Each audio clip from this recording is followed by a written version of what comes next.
We basically have two functions that we provide for the city. We find that the two of those functions work very well together.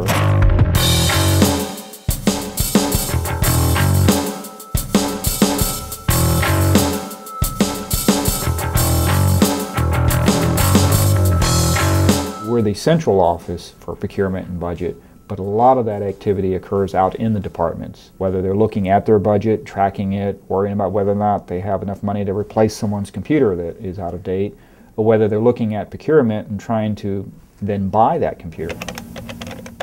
Overall, we have budget responsibility to make sure a department is living within their budget, and then on the procurement side, there's always rules governing that. Because we're spending public money, we're required, according to our local procurement rules here, that we have to go through a sealed bid process or an RFP process or find it off state contract. We have to prove that we've done our shopping correctly and that we're getting the best value. We do have a process for vendors to sign up and be part of that notification process if we're going to buy computers or we're buying whatever it may be, and everybody can have a shot at it and see if they can, give us a good value on a product that we need.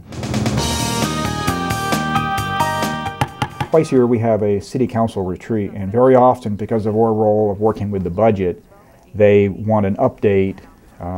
At the winter retreat, we usually give them the update of what do you forecast into the future. Sales tax collections, property values, a lot of things like that.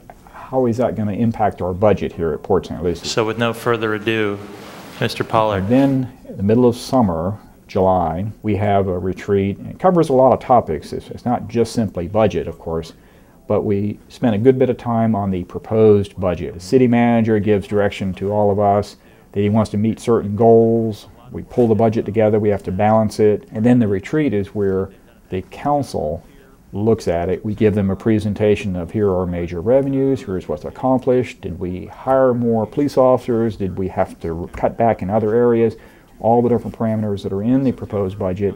And that's our chance at the retreat to, in a more of a roundtable discussion, the elected officials with our city manager and the department staff to talk about what's in the budget and did we meet the right goals.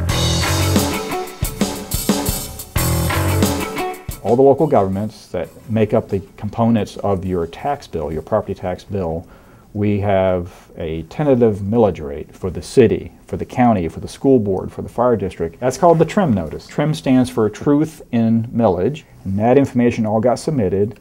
Then the property appraiser office compiles that and it says, okay, now based on the value of your property and these tax rates, we can now estimate this might be your tax bill, depending on what the final action is of the local government at their public hearings in September. That's how the millage rate is adopted and applied to someone's tax value, and then it generates dollars for the local governments to carry out things like police protection, parks and rec, and other functions that we fund with property tax here.